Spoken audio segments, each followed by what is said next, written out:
ಬೆಳಗಾವಿಯಲ್ಲಿ ಕೃಷ್ಣಾ ನದಿ ಅಪಾಯದ ಮಟ್ಟವನ್ನು ಮೀರಿ ಹರಿತಿದೆ. ನಿಪ್ಪಾಣಿ ತಾಲೂಕಿನ ಹುಣ್ಣರ್ಗೆ ಗ್ರಾಮದಲ್ಲಿ ವೇದಗಂಗಾ ನದಿ ಅಬ್ಬರಕ್ಕೆ 60 ಮನೆಗಳು ಜಲಾವೃತವಾಗಿದ್ದು, ಲಕ್ಷ್ಮೀನಾರಾಯಣ ದೇಗುಲಕ್ಕೆ ನೀರು ನುಗ್ಗಿದೆ. ನೆರೆ ಸಂತ್ರಸ್ತರನ್ನ ಕಾಳಜಿ ಕೇಂದ್ರಕ್ಕೆ ಶಿಫ್ಟ್ ಮಾಡಲಾಗಿದೆ. ಮತ್ತೊಂದೆಡೆ ಅಥಣಿ ತಾಲೂಕಿನಲ್ಲಿರುವಂತಹ ಶೇಗುಣಸಿ ಕವಟೆಕೊಪ್ಪ ಸಂಪರ್ಕ ಕಲ್ಪಿಸುವಂತಹ ರಸ್ತೆ ಜಲಾವೃತವಾಗಿದೆ. ಬೆಳಗಾವಿ ಜಿಲ್ಲೆ ಹುಕ್ಕೇರಿ ತಾಲೂಕಿನ ಹಿರಣ್ಯಕೇಶಿ ನದಿ ಅಪಾಯದ ಮಟ್ಟವನ್ನು ಮೀರಿ ಹರಿತಿದೆ. ಬಡಕುಂದ್ರಿ ಗ್ರಾಮದ ಹೊಳೆಮ್ಮ ದೇವಾಲಯಕ್ಕೆ ನೀರು ನುಗ್ಗಿದೆ. ದೇವಸ್ಥಾನದ ಆವರಣದಲ್ಲಿರುವಂತಹ ಅಂಗಡಿಗಳು ಜಲಾವೃತವಾಗಿವೆ. ದೇವಸ್ಥಾನ ಪಕ್ಕದ 10ಕ್ಕೂ ಅಧಿಕ ಮನೆಗಳಿಗೂ ಕೂಡ ನೀರು ಆವರಿಸಿದೆ. ಅಲ್ಲಿನ ನಿವಾಸಿಗಳು ಗೋಳು ಹೇಳುತ್ತಿದ್ದಾಗಿದೆ. ಘಟಪ್ರಭಾ ನದಿಯ ಅಬ್ಬರಕ್ಕೆ ಬೆಳಗಾವಿ ಜಿಲ್ಲೆಯ ಗೋಕಾಕ್ ತಾಲೂಕಿನ ಹುಣದೋಳಿ ಪ್ರಸಿದ್ಧ ಜಲಸಿದ್ದೇಶ್ವರ ದೇವಸ್ಥಾನ ಜಲಾವೃತವಾಗಿದೆ. ದೇವಸ್ಥಾನದೊಳಗಿನ ಪರಿಕರಗಳನ್ನು ಭಕ್ತರೇ ಸುರಕ್ಷಿತವಾಗಿ ಪ್ರದೇಶಕ್ಕೆ ಸಾಗಿಸಿದ್ದಾರೆ. ಇನ್ನು ದೇವಸ್ಥಾನದ ಹಿಂಬದಿಯ ಗ್ರಾಮದ ಮನೆಗಳಿಗೆ ನೀರು ನುಗ್ಗುವ ಆತಂಕ ಎದುರಾಗಿದೆ. ಹೊಳೆನರಸೀಪುರ ಪಟ್ಟಣ ಬೆಂಗಳೂರು ರಾಜ್ಯ ಹೆದ್ದಾರಿ ಜಲಾವೃತವಾಗಿ ಪ್ರಯಾಣಿಕರು ಪರದಾಡಿದ್ದಾರೆ. ರಸ್ತೆಯ ನಡುವೆ ಗೂಡ್ಸ್ ಆಟೋ ಒಂದು ಸಿಲುಕಿ ಹೊರತೆಗೆಯಲು ಪರದಾಡಬೇಕಾಯಿತು. ಮತ್ತೊಂದೆಡೆ ಸಕಲೇಶ್ಪುರದಲ್ಲಿ ಹೊಳೆ ಮಲ್ಲೇಶ್ವರ ದೇವಸ್ಥಾನದ ಗರ್ಭಗುಡಿಗೂ ಕೂಡ ನೀರು ಆವರಿಸಿದೆ. ಹೀಗಾಗಿ ಪೂಜೆ ಸ್ಥಗಿತಗೊಳಿಸಿ ಪ್ರವಾಸಿಗರಿಗೆ ನಿರ್ಬಂಧ ಹೇರಲಾಗಿದೆ. ಮಂಡ್ಯ ಜಿಲ್ಲೆ ಶ್ರೀರಂಗಪಟ್ಟಣದಲ್ಲಿರುವಂತಹ ಬ್ರಿಟಿಷರ ಕಾಲದ ವೆಲೆಸ್ಲಿ ಸೇತುವೆ ಮುಳುಗುವಂತಹ ಹಂತಕ್ಕೆ ತಲುಪಿದೆ. ಕೆಆರ್ ಜಲಾಶಯದಿಂದ ಅಪಾರ ನೀರು ಬಿಡುಗಡೆ ಹಿನ್ನೆಲೆ ಸೇತುವೆ ಜಲಾವೃತವಾಗಿದೆ. ಎರಡೂ ಕಡೆ ಬ್ಯಾರಿಕೇಡ್ ಹಾಕಿ ಸಾರ್ವಜನಿಕರ ಸಂಚಾರಕ್ಕೆ ನಿರ್ಬಂಧ ವಿಧಿಸಲಾಗಿದೆ. ಈ ಹಿಂದೆ ಬೆಂಗಳೂರು ಮೈಸೂರು ಸಂಪರ್ಕಕ್ಕೆ ಈ ಸೇತುವೆ ಬಳಸಲಾಗ್ತಾ ಇದ್ದು, ಇದೀಗ ಹೊಸ ನಿರ್ಮಾಣ ಮಾಡಲಾಗಿದೆ. ಪಶ್ಚಿಮಘಟ್ಟ ಪ್ರದೇಶ ಮತ್ತು ಮಹಾರಾಷ್ಟ್ರದಲ್ಲಿ ಸುರಿಯುತ್ತಿರುವಂತಹ ಭಾರೀ ಮಳೆಯಿಂದಾಗಿ ಕೃಷ್ಣಾ ನದಿ ಅಪಾಯದ ಮಟ್ಟವನ್ನು ಮೀರಿ ಹರಿತಿದೆ. ಬೆಳಗಾವಿ ಜಿಲ್ಲೆಯ ಹಲವು ತಾಲೂಕುಗಳಲ್ಲಿ ಪ್ರವಾಹ ಪರಿಸ್ಥಿತಿ ಎದುರಾಗಿದೆ. ಗೋಕಾಕ್ ತಾಲೂಕಿನಲ್ಲಿ ಹೆಚ್ಚು ಹಾನಿ ಉಂಟಾಗಿದೆ. 37 ಗ್ರಾಮಗಳು ಜಲಾವೃತವಾಗಿದ್ದು 337 ಕುಟುಂಬಗಳು ಸಂಕಷ್ಟಕ್ಕೆ ಸಿಲುಕಿವೆ.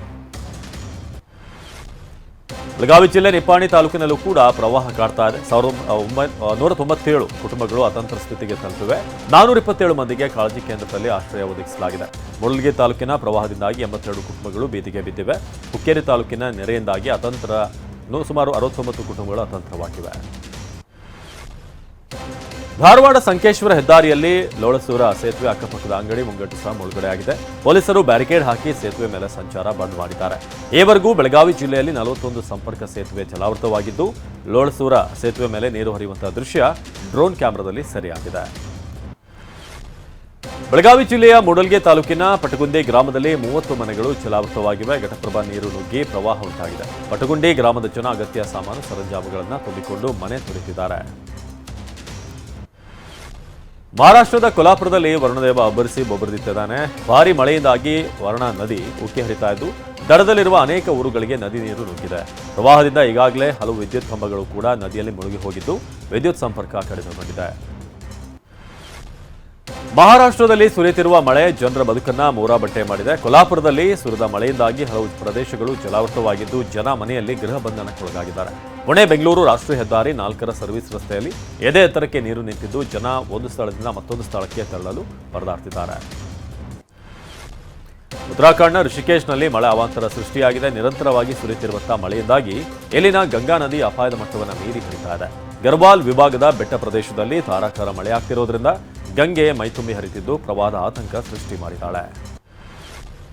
ಹಿಂದೂ ಸಂಘಟನೆ ಮುಖಂಡ ಪುನೀತ್ ಕೆರೆಹಳ್ಳಿಯನ್ನ 14 ದಿನ ನ್ಯಾಯಾಂಗ ಬಂಧನಕ್ಕೆ ಒಪ್ಪಿಸಲಾಗಿದೆ. ಬೆಂಗಳೂರಿನ 5ನೇ ಎಸಿಎಂಎಂ ಕೋರ್ಟ್ನ ನ್ಯಾಯಾಧೀಶರ ಮುಂದೆ ಹಾಜರುಪಡಿಸಲಾಗಿತ್ತು.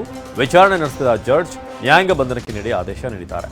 ನಾಳೆ ಪುನೀತ್ ಕೆರೆಹಳ್ಳಿ ಜಾಮೀನು ಅರ್ಜಿ ವಿಚಾರಣೆ ನಡೆಯಲಿದೆ.